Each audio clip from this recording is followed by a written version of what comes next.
Bismillahirrahmanirrahim. The search for MH370 continues. As I stated at yesterday's press conference, this is now a truly international effort. Our focus remains the search and rescue operation.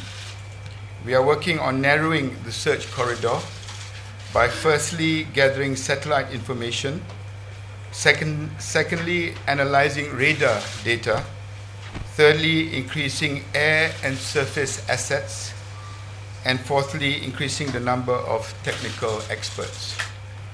We are also taking further steps to address the needs of the families at this very difficult time. I will start by giving a brief operational update.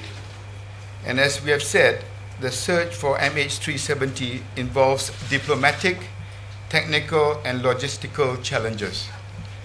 Accordingly, the main technical team organizing the search and rescue operation has been broken into three groups: a diplomatic team led by the Ministry of Foreign Affairs, an assets deployment and logistic team led by the armed forces, and a technical group retaining overall operational control, which is led by the Department of Civil Aviation. On the diplomatic front, all 26 countries involved in the search and rescue operations have verbally agreed to assist the operation, and Malaysia has written to all countries formally requesting cooperation. A number of assets have already been committed and are awaiting diplomatic clearance to begin operations. Once we receive formal clearance, we can then speed up the deployment of assets along the search corridors.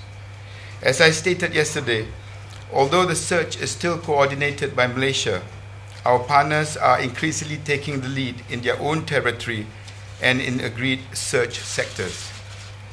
We welcome this, and again would like to thank all our partners for their continued assistance and support. I can confirm that we have received some radar data, but we are not at liberty to release information from other countries. I appeal to all our partners to continue volunteering any of and all information that could help us with the investigation and the search for MH370. Regarding reports that the plane was sighted in the Maldives, I can confirm that the Malaysian Chief of the Defence Force has contacted his counterpart in the Maldives, who has confirmed that these reports are not true. I am aware of speculation that additional waypoints were added to the aircraft's flight routing. I can confirm that the aircraft flew on a normal routing up until the waypoint Igari. There is no additional waypoint on MH370's documented flight plan, which depicts normal routing all the way to Beijing. On the police investigation, as the Inspector General of the Police confirmed, the case has been classified under Section 130C of the Penal Code. All passengers, crew, and ground staff handling the aircraft are being investigated. We are sharing all information relevant to the case with all relevant international investigative agencies that require it.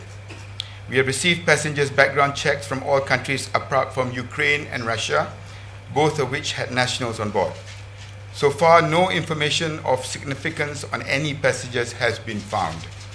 Local and international expertise have been recruited to examine the pilot's flight simulator.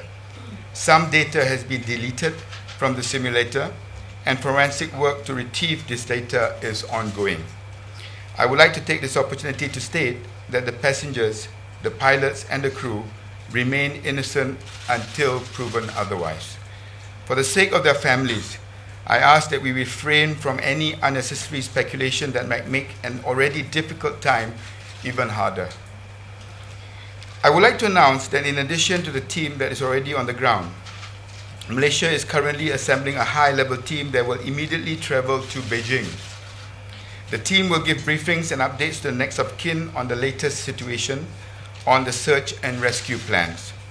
The team will include representatives from the Prime Minister's Office, the Ministry of Foreign Affairs, the Royal Malaysian Air Force, the Department of Civil Aviation, and Malaysian Airlines. The team will be led by Lieutenant General Datuk Sri Akbar bin Haji Abdul Samad, RMAF Air Operation Commander of the Royal Malaysian Air Force, assisted by Ahmad Nizar bin Zulfakar, Director of Air Traffic Services, Department of Civil Aviation, and will include a senior 777 pilot. We will persevere. Our immediate focus is the search and rescue operation, and we are pursuing every means possible to narrow the two search corridors. I fully understand what they are going through. Emotions are high, and this is something that I discussed with the French delegation this morning when dealing with the families. Earlier in the statement, I indicated one of our main priorities is also how to manage emotions and how to appease the families. I've indicated in my statement earlier that we're sending another high-level team to travel to Beijing to explain what we're doing. And I hope and I appeal to everybody that though we understand their concerns, we are trying our very best. And it is heart-wrenching, even for me. The specific focus on the southern corridor. Yes. Can you confirm that the southern corridor is more interesting to you than the northern corridor? Not interesting, is much more challenging. So you'll use it, both are of equal importance? They're both equally important, but the southern corridor is much more challenging. Very appropriate question as regards to the southern corridor, which is a vast mass of open sea. And that is our, some priority is given to that area.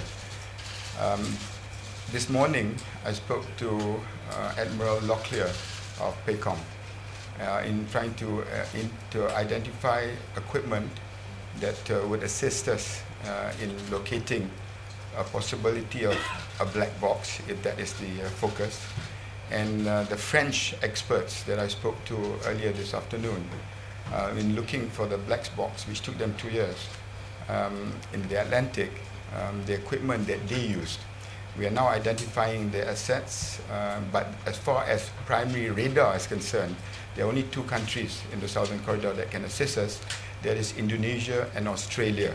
And both have indicated that they were willing to lead in the search and rescue operations in that sector. 16 bulan, jadi bukan sebulan lah. Dan dari simulator ni kita dapati mengandungi 3 permainan flight simulator. Yang pertama dinamakan Flight Simulator X, yang kedua Flight Simulator 9, dan yang ketiga X Flight 10. Jadi pakar-pakar sedang menelitinya. Tapi apa yang penting dalam perkara ni, ahli keluarga memberi kita kerjasama sepenuh. Apa juga yang kami perlukan, semua ahli keluarga, mereka kedua-dua pilot dan co-pilot dalam menjalankan siasatan, mereka memberi sepenuh kerjasama dan kami tidak ada masalah dalam mendapatkan apa juga maklumat-maklumat berkenaan kedua-dua pilot dan co-pilot. What we have found out from the simulator, that the data log of the games has been cleared on 3rd of February. So the experts are looking at what are the logs that has been cleared. I've said that yesterday that the area that we're covering north and south corridors is huge. And our immediate focus is how to reduce the siege areas from these 2 corridors. And the way to move forward in reducing it is in 4 ways that we have decided on. One is gathering satellite information, as I said earlier. Secondly is analyzing the radar data as it becomes available, whether it's primary or secondary, commercial or military. Thirdly is increasing the air and surface assets. And it depends very much on when and how we do it, and how we are actually going to do the search will depend on what assets are going to be deployed. And finally, increasing the number of technical experts, which includes the French delegation which I met earlier today. Berkenaan dengan simulator itu, pakar-pakar forensik kita, termasuk dari cyber security, dari MAS sendiri, dan juga pakar-pakar daripada luar negara sedang menelitinya. Dan apa yang dimaksudkan dengan yang dah padam itu adalah log data log kepada permainan flight simulator dalam simulator itu.